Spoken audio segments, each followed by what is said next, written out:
Bruce Riccio.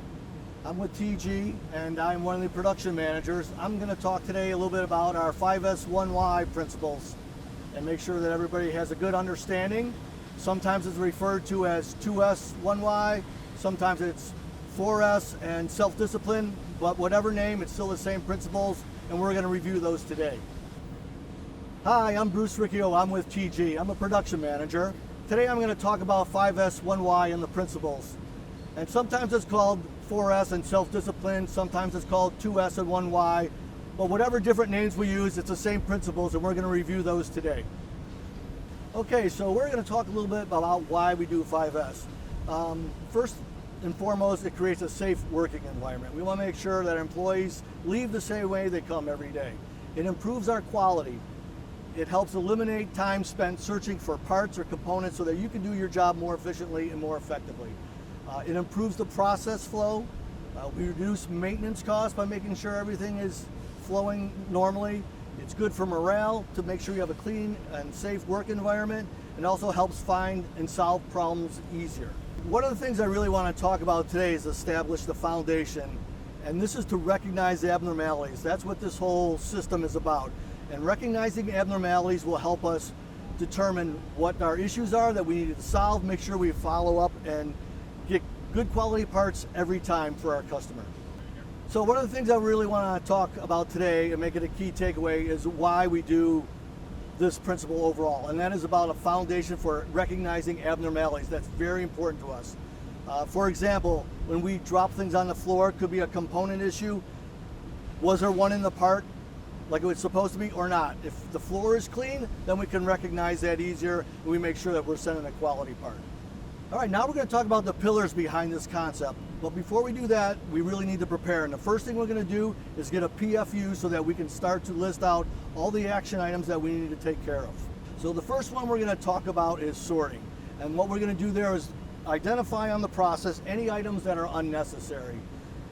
If it's unnecessary, it just creates clutter and it's harder to be as efficient. If we also can reduce the clutter, it will help us identify where the abnormalities are coming from. Now we're going to set. So we've identified the items that are unnecessary. So now we're going to find a home for the ones that we do need so that we have a good, clean, and efficient workspace.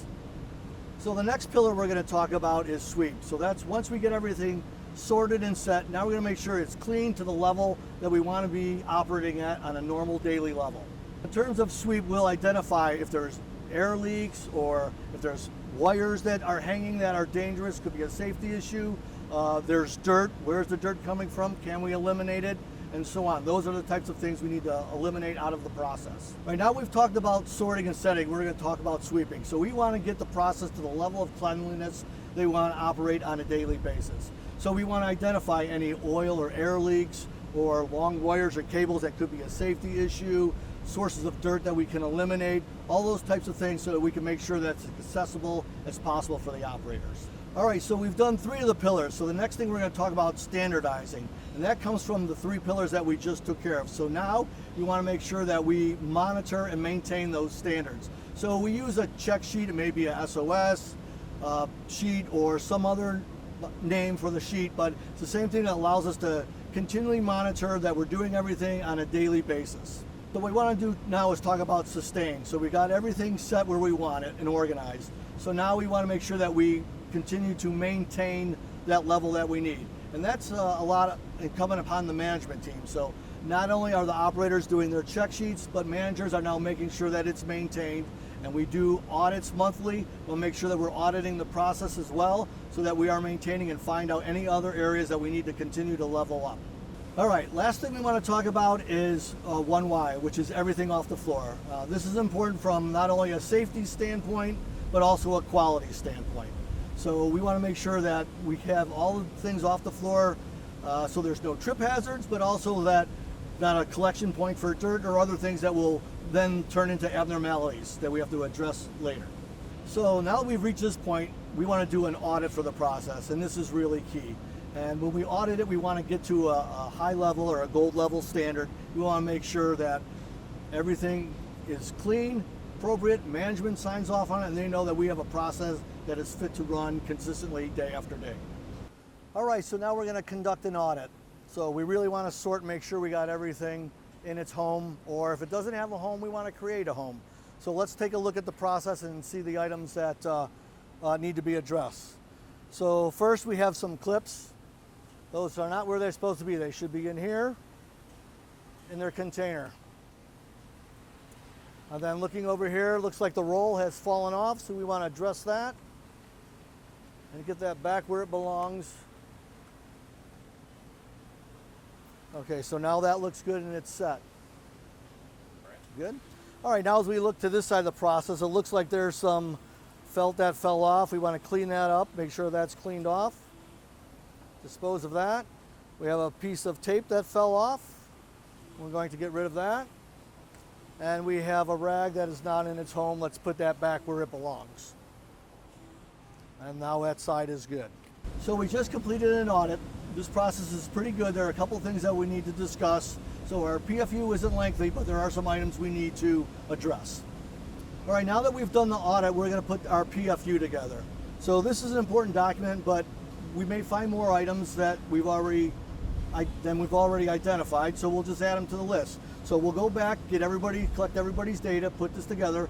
Then once we do that, we'll go back and assign responsibility and a due date. If we need to reach out for a support group to help us with those activities, and we will determine who will do that and what needs to be done by the support group. So now we've completed the activity. So we want to go back and look at our scores. So in the first audit we had a 13, in this audit we had a 25, so our score went up quite a bit. We did very well, so we've gone up several levels on this process. So now we want to make sure that we do this with all our processes, maintain this level. So we will now look at our check sheets daily, make sure our operators are doing the activities that they need to do, and then when we audit them, we'll also do a process audit, make sure everything maintains at the level that we need it to maintain. Okay, so a quick review, summary of what we just talked about. You know, the 5S and 1Y. Sort, sweep, set, standardize, sustain, and then off the floor.